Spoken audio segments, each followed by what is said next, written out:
Welcome to the Stressless Eating Podcast, where we help diet-obsessed and food-crazed women break themselves out of the food and body prison, end the dieting madness, and take control of their health for good. I'm your host, Leanne Ellington, and this podcast is about answering one question. How can you heal your relationship with food and your body and take a practical approach to this whole self-love journey, but without all that restriction, obsession, and shame, and without needing years of therapy to do so? If you want to know the answer, you're in the right place. All this information is 100% free, so please subscribe to and review our podcast. Hello, and welcome back to the Stressless Eating Podcast. I am so excited to be here because I have just such an amazingly talented and gifted and accomplished woman here. Her name is Fernanda Lynn. She's also one of my amazing friends. So one of the cool thing is I get to just scour. I have some pretty amazing friends, I have to say. And, Fernanda, I wanted to have her on the podcast for a while. She is busy running her empire and being a mom and being a wife and moving to different countries and all that. So we finally got our calendars lined up. She's here to share just some amazing, really cutting edge kind of thought processes here that we haven't really fully gone narrow and deeper into on this podcast. So first of all, hello, Fernanda. Welcome to the podcast. Hi, Leanne. I am so excited to be here. And just kind of speaking to what you just said, I mean, you're an amazing woman. And of course, you draw to you a lot of fun people. Oh, so yeah, well, happy thank to be you. here. Yes, absolutely. Absolutely. Well, I'm going to stop talking about you. I'm going to let you just kind of share a little bit about your world and why you do what you do, who you are, what's brought you to be who you are. You've had so many really unique, but also just really high level experiences in your work, and then branched out into being an entrepreneur. And now you're doing both. You're working with a high level startup and, have your own business, the woman that does it all. But the cool thing is that you are the epitome of practicing what you preach, which is how to have it all without selling your soul, without sacrificing your life, without sacrificing your sanity, your dignity, your integrity, all of it. So just kind of, before we dive into everything, just kind of share a little bit with us about who you are and what's brought you to be who you are.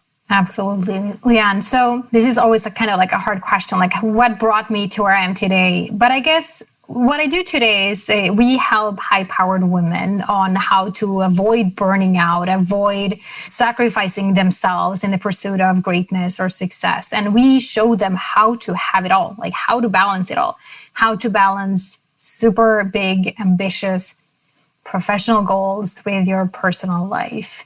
And I feel very privileged to do that today. I really must say it's such an honor working with women who are so ambitious, so hardworking. They have usually something pretty big to contribute to the world, and to help them navigate this juggling, trying to do it all, trying to have it all, not to settle for less or having to step down, but to really go for the biggest, wildest dreams and go for having it all, usually what a lot of men do. But without, again, like what you said, sacrificing themselves in the process or selling their souls, or again, like compromising their integrity, which is a big thing. Sometimes that happens, and we're completely out of alignment with who we are and what we stand for. So why do I do that?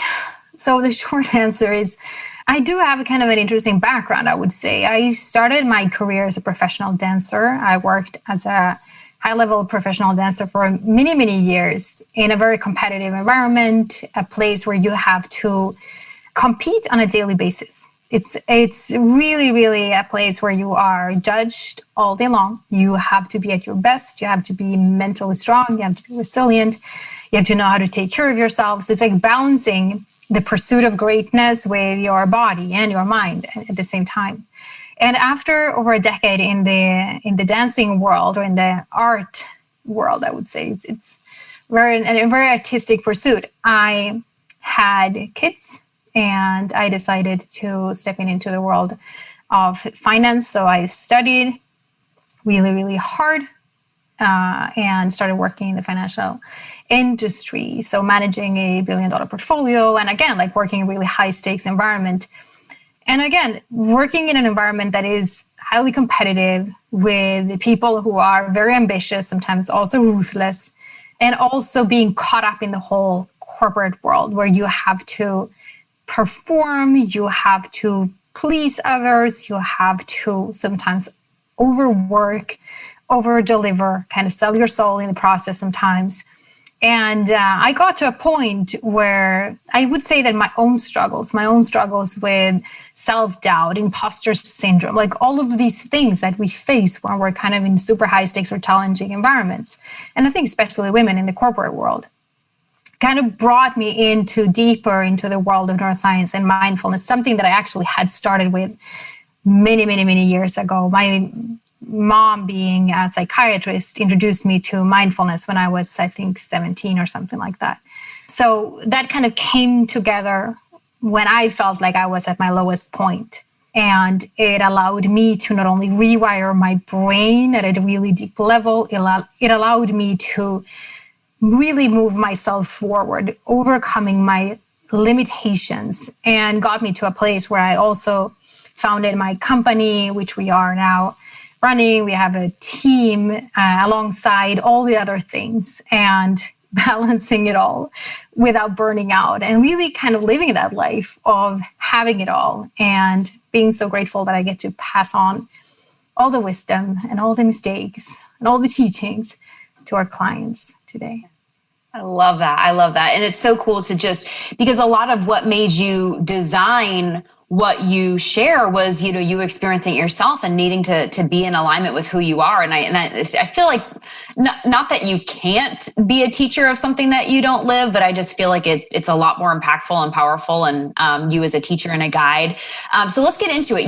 We talk about a lot on this podcast, the concept of rewiring your brain. And, a lot of people throw that kind of jargon out there, and it's not actually rewiring the brain. It's a lot of like positive thinking and fake it till you can make it. And as we know, like it's a very temporary, positive thinking can have a positive influence on you in the moment, but it doesn't actually rewire your brain, especially if your self-image is in the background has completely opposing beliefs, right? And so when it comes to actual neuroplasticity and how the pathways get unwired, rewired, refired and wired, all of that, it really is just a science. And, again, part of it is your brain is getting wired whether you are aware of it or not, right? And the patterns are happening whether you're aware of it or not. And so I believe it's our responsibility, if we want to live this full and complete life, to take radical ownership of that. We talk about that a lot on the podcast. And I know you have just been deep diving. Your whole career has been spent, really spending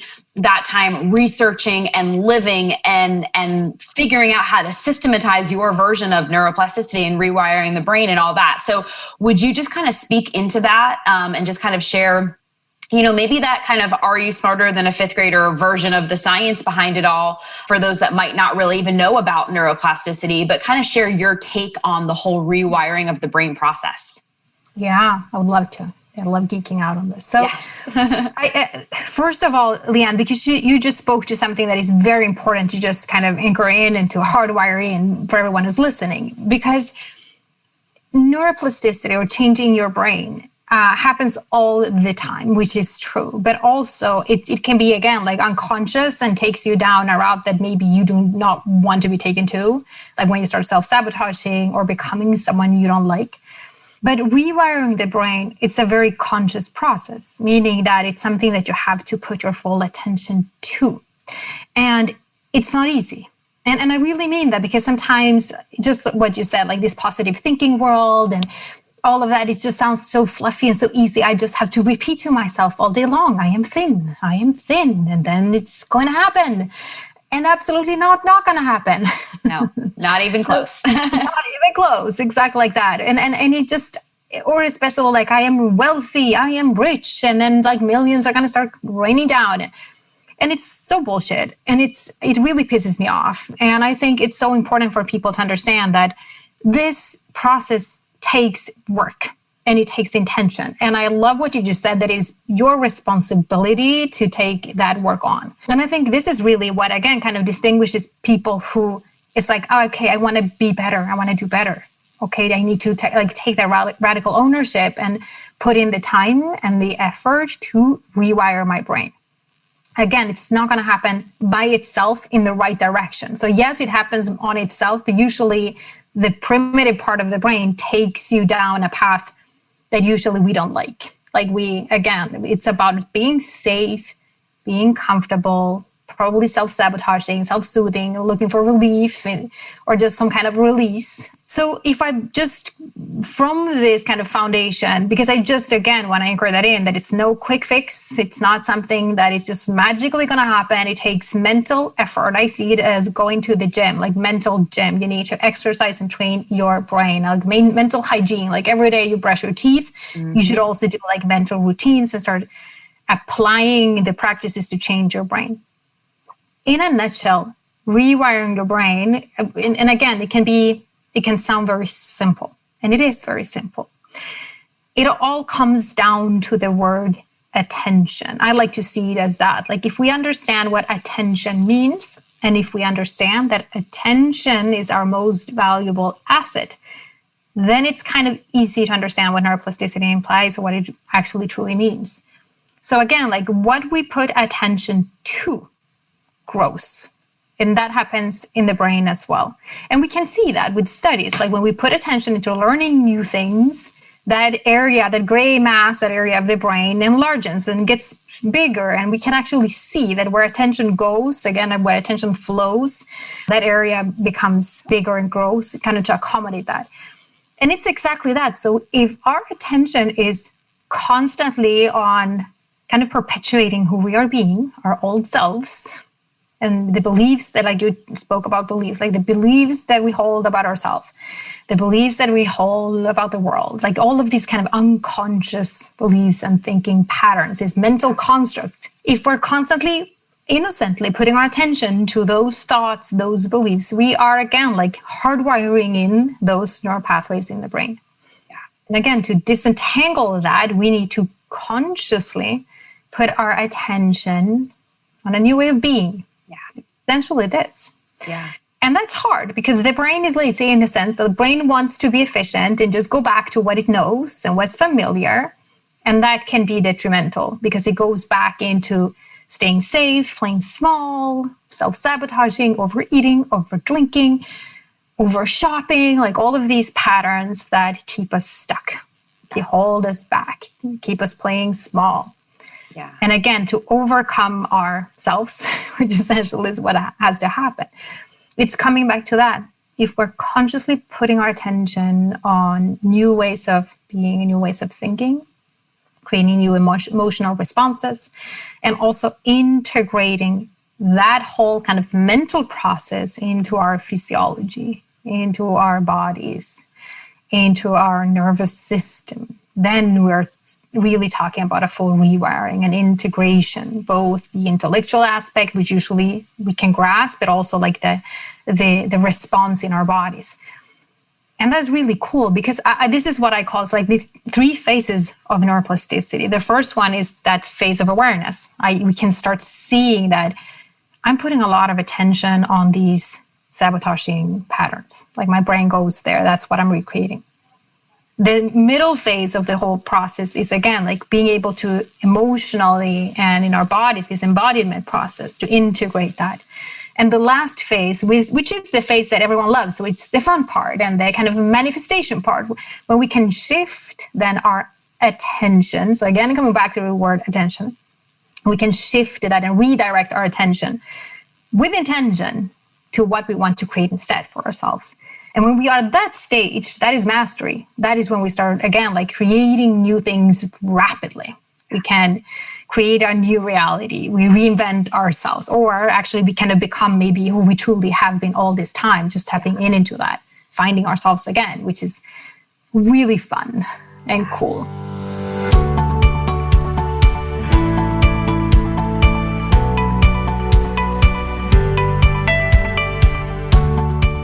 I love it. Yeah, you said it so simply. And like really just to kind of bottom line what you just said, it's really like first, and I will say until we start paying attention to what we are paying attention to, until we do that, we are actively outvoting our future reality that we want.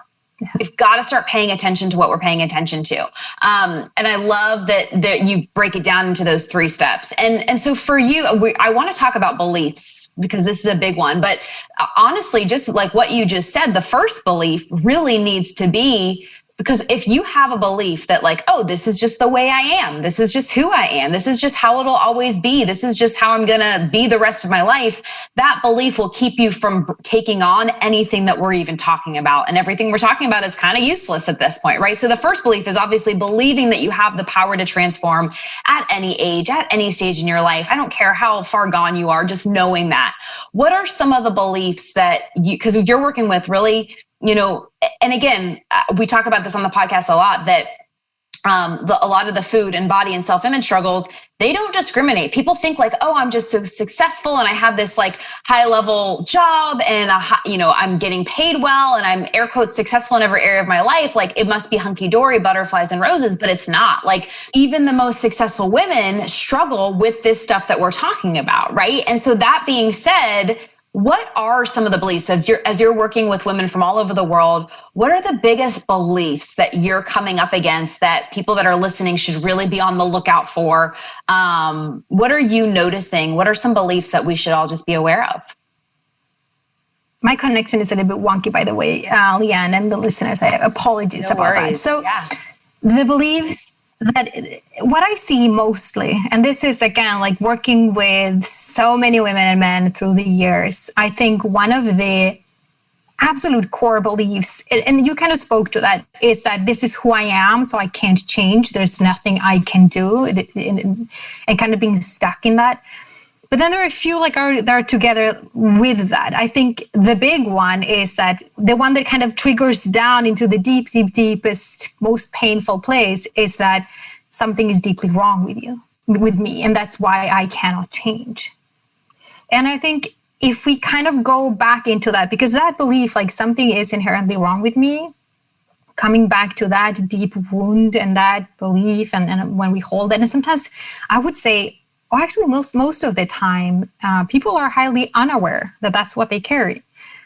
But it is manifested all day long. It's manifested as this thing as there's nothing I can do, I can change, or an imposter syndrome. Again, like it's just coming down to this, like something is inherently wrong with me and people will probably find out anytime soon. So we are carrying some kind of shame deep tied into that. That is a huge one. The whole just there's something wrong with me. If people only knew what I'm dealing with or who I really am, they would judge me, shame me, not accept me, divorce me, whatever. Right. And again, like those are the things like people, when people come to me and they think they have a food struggle, a body struggle, a weight struggle, it's like, no, it's all this other stuff that's causing them to think and act and feel and behave the way they are, to reach for sugar, to numb out on Netflix, all those things.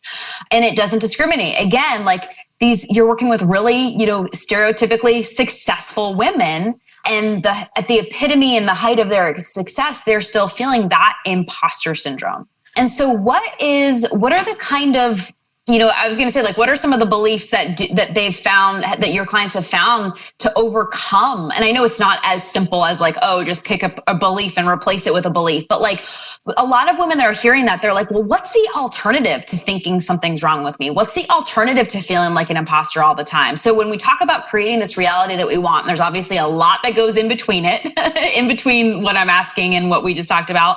But what are some of the possible realities that your clients are finding? What's the alternative to feeling like we're broken or something's wrong with us? And this might sound like, maybe it's not like a big thing, but I can find it so incredibly healing and comforting especially when we work with our clients. It's to just going from a place where I'm feeling deeply broken, something is so wrong with me, and feeling so much shame around that and pain. And simply going to, and we work extensively with this belief, by the way, but just going to the belief that I am simply human.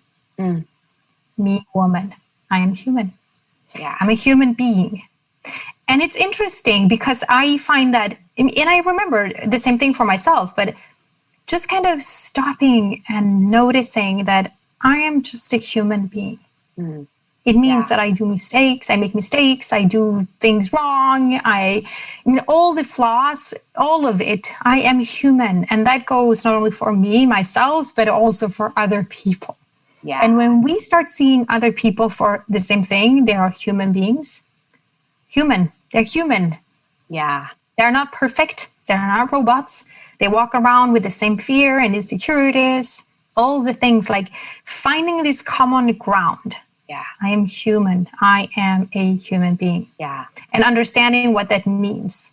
It creates tremendous freedom to play full out. Yeah. And this is where it's not conscious or it's subconscious or unconscious. A lot of women, that perfectionistic mentality of like, they are putting crazy, unrealistic expectations on them that they are and the crazy expectations are of a superhuman, of a woman that doesn't even exist. And so again, when you have the awareness, which you said is the first step in rewiring your brain, first you can see like, wow, I've been living in that kind of delusional optimism of how much I can get done or how much I can accomplish or where I think I'm supposed to be or whatever.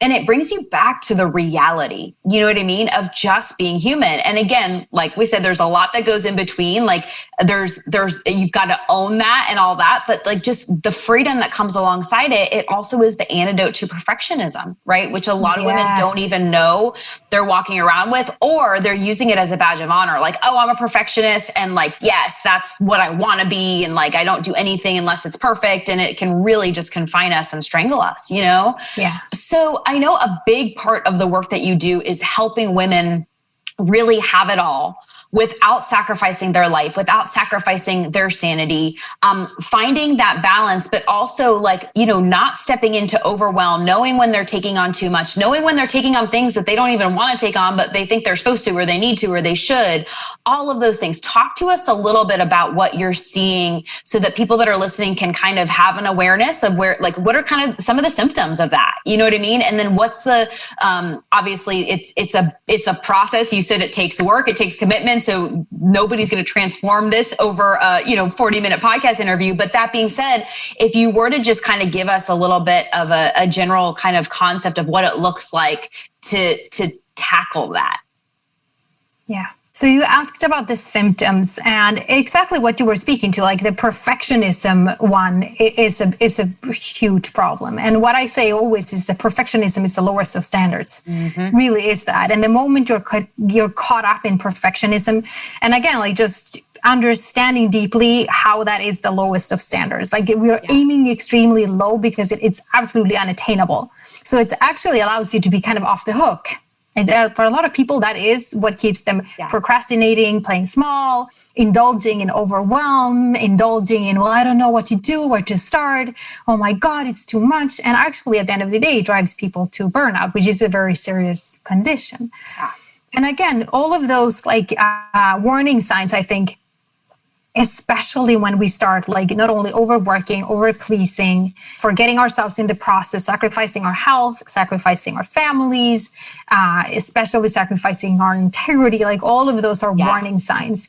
But especially for women also, like we can see very like the emotional part, crying a lot, in conflict at work and at home with people, this is a big one. And I know for a lot of them, it's even like being called a bitch, like being really not cool to be around, being a leader that is very masculine in the energy. All of this are signs that something is out of balance. Yeah. That their state of mind is holding them back in a massive way and sabotaging relationships, work opportunities, being powerful leaders. I mean, all of these things. And I think, again, like coming back to the how to have it all, because the big question, like, well, how do we then navigate all of this and create the state of mind that we need to have in order to be able to handle it all, in order to be playing full out in every area of our lives, to claim success in every single area.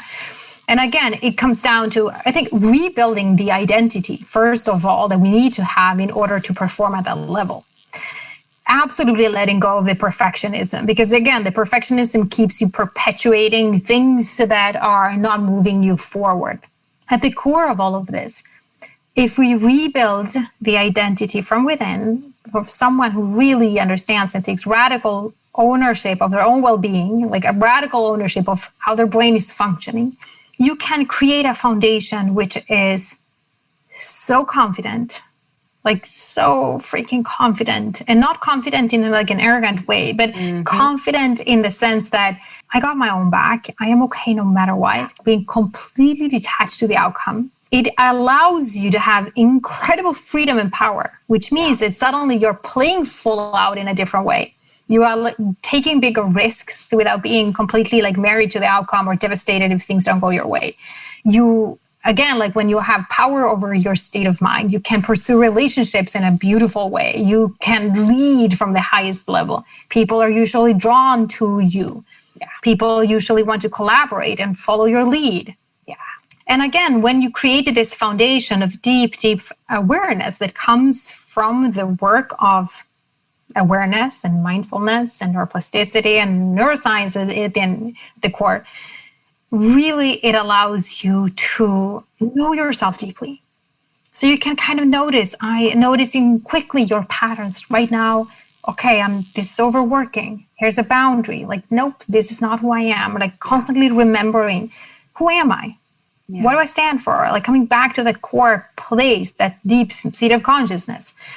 And when you have that awareness, you'd understand, you can sense in your body when stress chemicals are kind of like coming along. You understand your brain, you understand, okay, I'm feeling overwhelmed, like quickly understanding why and what to do about it. So you're constantly rewiring and quickly managing your own state of mind, which again allows you to navigate all the areas of your life in such a powerful way. I was just talking with a client earlier today. I was coaching her on feeling overwhelmed. And I actually told her that I haven't used that word or talked about me, I'm feeling overwhelmed. I can't remember when it was the last time. Years and years and years. Like it's not even part of my design anymore. And again, like that is what happens when you rewire your identity at a core level. Like it's just not something that I'm exposed to anymore. Yeah. My brain is not going there. Before I get to a place where I'm overwhelmed or burnt out or any place of losing power, I am completely always catching myself before that. I'm constantly like one step ahead of where my brain is going to take me.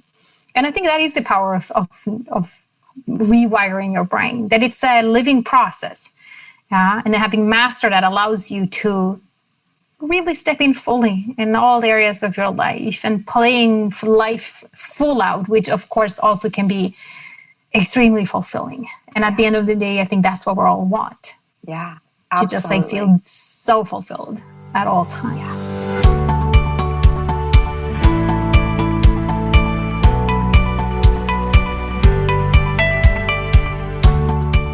Yeah, and it's so true. I mean, we're going to talk about the food and body stuff in just a minute because you have a lot of experience on that too. But like that's what, when we talk about on this podcast a lot about really rewiring your core identity around how you relate to yourself first and foremost, and then how you relate to food, how you relate to your body. And I want a couple distinctions and based on what you just said, just such powerful stuff there.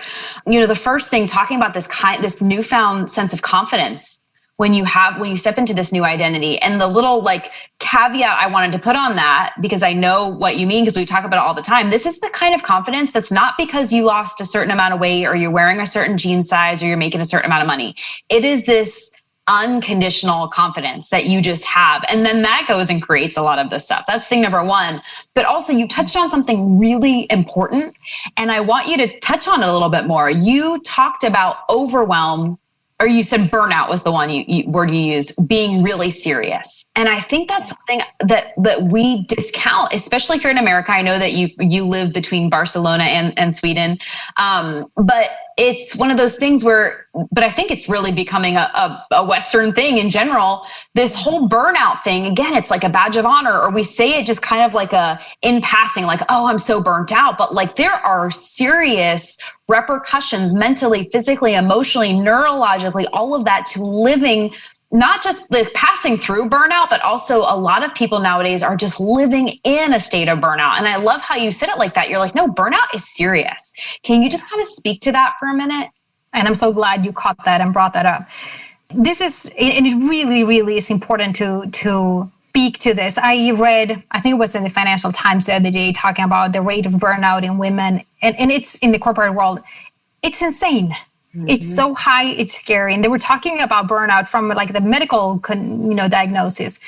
And exactly that, when being in a state of burnt out is extremely, extremely serious. It means that your brain is actually deteriorating. It's as serious as, dementia or any other kind of brain or neurological condition. It's extremely serious. I can't stress that enough. Avoiding burnout at all costs is a must, especially I think for women who are trying to balance it all and with, life and family, friends, and also staying fit and also having a career.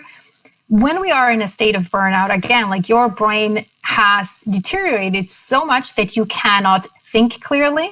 You have struggled, maybe struggling cognitively and this is, I know for those listening who have experienced burnout are probably it's horrible. It can take you years to come back to any kind of normal life unless it's treated properly and unless you are training your brain properly and getting the support that you need and really mastering, rewiring your brain. I can't stress that enough.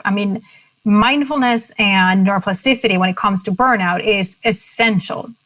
Burnout is not about resting. It's not about I'm going to go on a retreat or some kind of fancy things or on a holiday for a few weeks and then I'm going to be all relaxed and coming back. Nope. You can sleep all you want. You can lay under the sun. You can sip some cocktails. It's not going to fix burnout. So again, burnout is really extremely, extremely serious and needs to be taken seriously. And again, it can put you out of work for years. It can hurt your whole body. Escalating not only all the stress hormones in your body and the implications of that, which are horrific. But I think the biggest thing is that hormonally, again, for women, it's detrimental. It's you're rapidly aging on top of everything else. Totally. But when it comes to your brain, I think is the one that I feel has to be taken most seriously. Again, if your brain is your most precious asset, it's your most valuable asset. And if you do not have that working for you, you have nothing. Absolutely. And that's the scary part about this. Yeah. And again, I feel so many women don't understand. They are overworking, trying to do it all, not having the proper tools or frameworks on how to manage their state of mind, and they finally burn out and have to step down from their careers, everything they have worked so hard for. A lot of people have sacrificed everything for their careers and they are at the top of their game, and to burn out at that point there's so much grief and pain around that, and having to kind of step down or even spend a year out of the workforce trying to come back from that. Sometimes women come back and they can only work a few hours and then still the brain is not functioning properly. So they can't follow. And when you have to perform and achieve things, and especially if you're managing people, you cannot just work a few hours here and there and then, kind of step down. It doesn't work like that. So it is extremely, extremely serious, and it has to be taken very seriously. Absolutely. And there is obviously a solution. There is a way of helping women not only avoid burnout, which I think is step one, obviously, but even in burnout or after burnout, how to rapidly get your brain to start working for you again. And that's something that we help our clients with. And it's, again, it's such a privilege to help women do this. And especially, I think, women are so smart in general. Go us. Our brain, yes, totally go us. And our brains are needed, needed. They're needed to function properly and be out there in the world doing great things. Yeah. And I just want to stress, the kind of burnout we're talking about, this is a brain system of systems malfunctioning kind of burnout. It's not the kind that you can sleep away or massage away or go get a pedicure to heal. It's serious. So I love that we're talking about this because, again, nobody is. And I think a lot of the hustle mentality is actually perpetuating this. And, obviously there's the whole cause and effect chicken egg side of burnout, right? There's the whole cause and effect chicken egg side of what I want to talk about next, which is the food and body stuff. So what people don't know, because you've gone on to like kind of, really hone in this higher level thinking with a very specific audience, but you spent years working with women with eating disorders and disordered eating and stuff like that. So obviously you and I have talked a lot at length about how this intersects with the food and body struggles. And anybody listening to this podcast knows that I'm a big believer in foundationally creating everything that Fernanda is talking about in terms of healing your brain first and foremost. And that goes with your self-image. It's a mental conversation. It's an emotional conversation. It's a social conversation, and it's a physical conversation. People think that self-care is this like eat less, move more, food and exercise conversation, but it's so much more. And in fact, when you put that aside for a moment and you focus on all this other like neurological, psychological, emotional habit stuff, the food and body stuff becomes so simple. Yes, most people need a better system of thinking around food so that they're not obsessing and tracking and weighing and measuring and all that. But again, if you ignore that other stuff and just look at it like it's a food problem, you're going to perpetuate the problem. So that being said, based on what you've talked about with the neuroplasticity, firing and wiring new patterns, it being about taking radical ownership of your brain and really stepping into the version of yourself that you're meant to be. How does this come into play when obviously a lot of this is the same philosophies you were using when you were working with women around food and body dysmorphia and all that? So can you just kind of speak into that as well? Yeah, I would love to. Well, the brain is interesting, isn't it? I think if we just look at the brain, how it functions, it doesn't really matter what the self-sabotaging pattern is. Mm-hmm. So it just like different avenues kind of taking us in the same wrong path. Right. So no matter whether it is overeating or over drinking, over shopping, overworking, over pleasing, over giving, all the same. So it's the same pattern in the brain. So if we just kind of hone in with the food, and again, it's fascinating, I think, and very, very interesting, but it's so important to understand when the healthy relationship with food turns into a destructive pattern or obsession. And I think, of course, as you know, the whole dieting industry perpetuates this whole thing and creates, again, a lot of attention on all of these things that have to do with how I'm looking, my body, my size, my shape, my food, what I'm eating, what I shouldn't be eating, it shouldn't be this or not, or now. And again, like the brain goes into a whole survival mechanism that kind of explodes into what I call OCD with food and body. So it's like an obsession, a compulsion where the brain's attention is constantly going to body or food. So we're kind of stuck in that prison. Yeah. And it's really default, we're not able to be present in our lives. Exactly. Which is, I think, the most horrific part about this. So this is what OCD is about. I mean, you're trying to have a conversation with someone, and then you're having food thoughts and body thoughts invading your consciousness and like ripping you out of the present moment. So it's horrible. You're not only hijacked all day long by these thoughts around, should I this, should I that, or I should, no, oh my God, I should diet. Maybe I should start on Monday. Well, maybe I can start tomorrow. Oh my God, I should start today, or I should do this or that, or fat-free, or maybe low carb, no keto. And it's like, you can't breathe. Yeah. You're not present with your loved ones. You're not present at work. So it's really, really hurting you in every area of your life. And this is something that people, I think maybe now we're talking about women, they don't see that. And this is, I think, again, like when a wake-up call is needed, like, let's like do it like of the mirror of truth here. Like, let's look at what's going on for you. Like your brain is being flooded and hijacked by intrusive thoughts around dieting, your body, food, eating, you name it. And it's robbing you from living your life. And if you do not notice that, let me invite everyone listening here right now to start like noticing.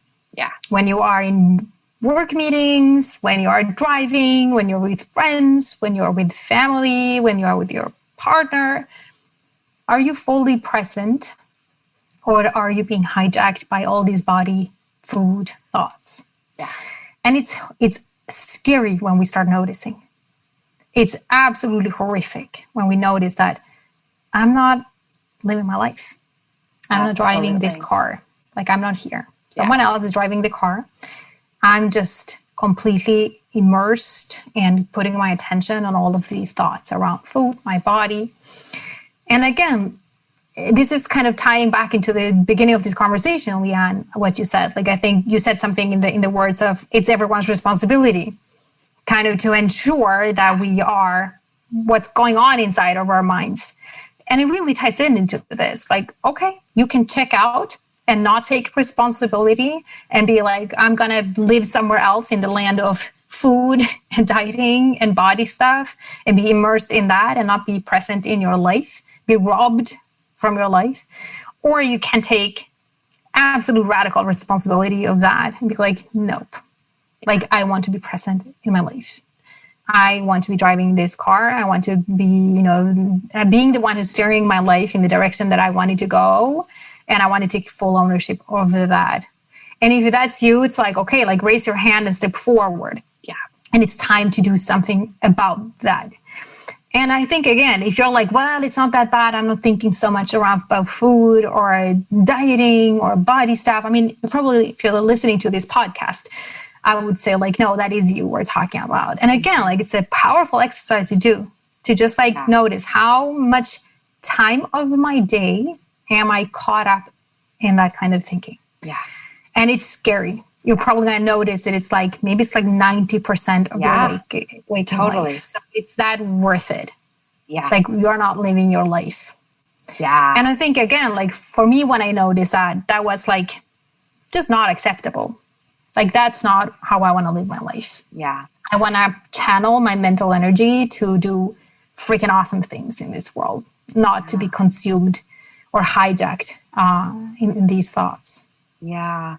And it's so interesting how like, yes, we're talking about food and body now, but it's like really a lot of the same conversation. And one of the things I just want to stack on that too, is because I love how you're highlighting this disordered thinking and helping people create awareness of what it is, because before, or unless you have this newfound awareness, and if you are indoctrinated into it already, or you're constantly being exposed to diet culture and the media and like the weight loss mentality, all the things that we're talking about, the counting, the tracking, the weighing, the measuring, the obsessing, the micromanaging, the good, bad, right, wrong, should, shouldn't dance that you're making with every food, the labels, the just constantly, thinking about it, that is actually being sold and taught as air quotes healthy.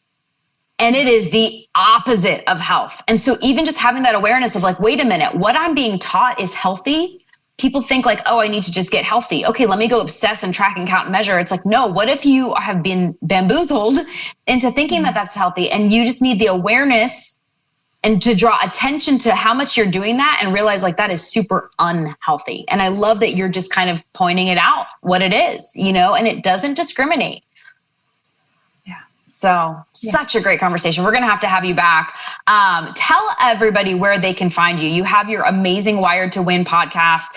You have a webinar. How can people find you? And we'll make sure that we put it all in the show notes as well. Yeah. People can find me at the rewiredglobal.com website. There are different stuff. We have a free webinar. We have a Get Unstuck workshop and some other things to kind of jumping into the Rewired world. Obviously also on Instagram and Facebook.